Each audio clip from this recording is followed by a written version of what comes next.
جب آقا دو جہاں علیہ السلام قرآن مجید کی تلاوت کرتے، کفار کو سناتے، کفار کہنے لگے کہ یہ نبی روزانہ کیوں نہیں آ کر کہتے کہ یہ اللہ کا قرآن نازل ہوا، اس کی کیا وجہ ہے؟ کچھ دن گزر جاتے ہیں تو تھوڑا سا حصہ لا کر ہمیں سنا دیتے ہیں کہ یہ اللہ کا قرآن آ گیا، اللہ کے قرآن کا حصہ آ گیا۔ اس کا مطلب ہے کہ یہ خود گھڑ کر اس کو لے آتے ہیں۔ رب تعالیٰ نے ان کو فرما دیا کہ اگر تم لوگ یہ گمان کرتے ہو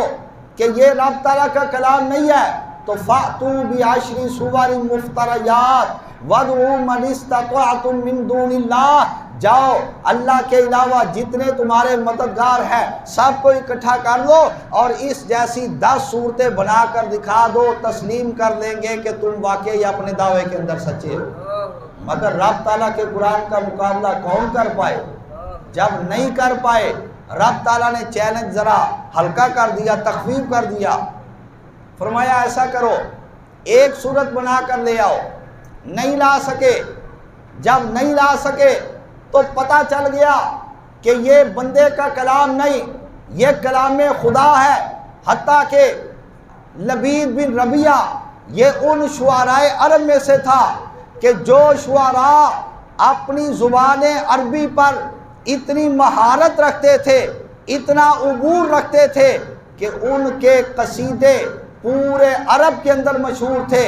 اور جب کبھی کوئی عرب کا شاعر اپنا قصیدہ لکھتا اس کو لے جا کر کعبۃ اللہ کی دیوار کے اوپر آویزاں کر دیا جاتا، لٹکا دیا جاتا، اور لوگ آ کر اس کو پڑھتے، اس کی تعریف کرتے، کیا بات ہے، فلاں شعر کے اندر کیا ہی فصاحت و بلاغت یہ موتی پرو دیے، فلاں شعر کے اندر کیا ہی فلاں علوم کو،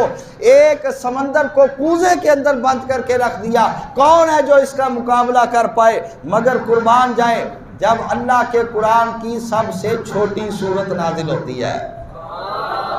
کون سی جی؟ سب سے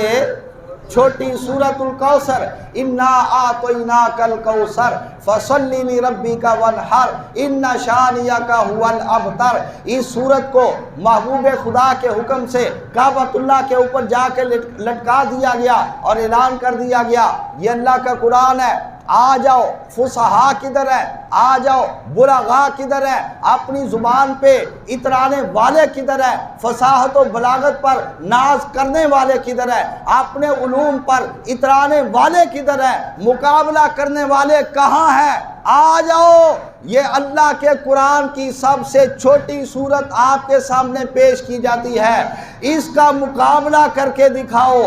اور یہ لبید بن ربیعہ آ گیا جو کہ بڑا مشہور تھا، آ کر پڑھا انا اعطیناک الکوثر فصل لربک وانحر ان شانئک هو الابتر۔ چاہا کہ اس کے مقابلے میں کوئی کلام کرے، کوئی جملہ بولے، بڑا ذہن لڑایا، ذہن رب تعالیٰ نے بند کر دیا، بڑی کوشش کی، رب تعالیٰ نے خاک کے اندر ملا دی، بڑا ایڑی چوٹی کا زور لگایا، رب تعالیٰ نے بے زور کر کے دکھا دیا۔ آخر کار ذلیل ہو کر، رسوا ہو کر، سر جھکا کر تسلیم کرتے ہوئے کہنے لگا لوگو میں ویسے تو بڑا فصاحت و بلاغت کا ماہر تھا، آج میری فصاحت و بلاغت کا چراغ اس کلام کے آگے گل ہو کر رہ گیا، مجھے اپنی زبان پہ بڑا ناز تھا،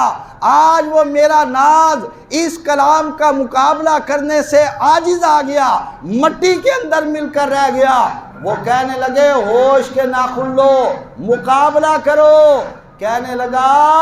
مقابلہ تو تب ہو سکتا ہے جب سامنے کلام کسی بندے کا ہو۔ کہنے لگے پھر یہ کس کا کلام ہے؟ کہنے لگا اس کی فصاحت و بلاغت یہ بتاتی ہے ما ھذا کلام البشر، یہ کسی بندے کا کلام نہیں، اگر بندے کا ہوتا تو میں بھی اس کا مقابلہ کرتا،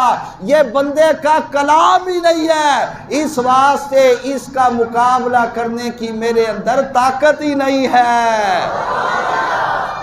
اسی واسطے میرے اعلیٰ حضرت نے فرمایا تیرے آگے یوں ہیں دبے لچے فصحا عرب کے بڑے بڑے تیرے آگے یوں ہے دبے لچے، فصحا عرب کے بڑے بڑے، ارے کوئی جان منہ میں زبان نہیں بلکہ جسم میں جان نہیں۔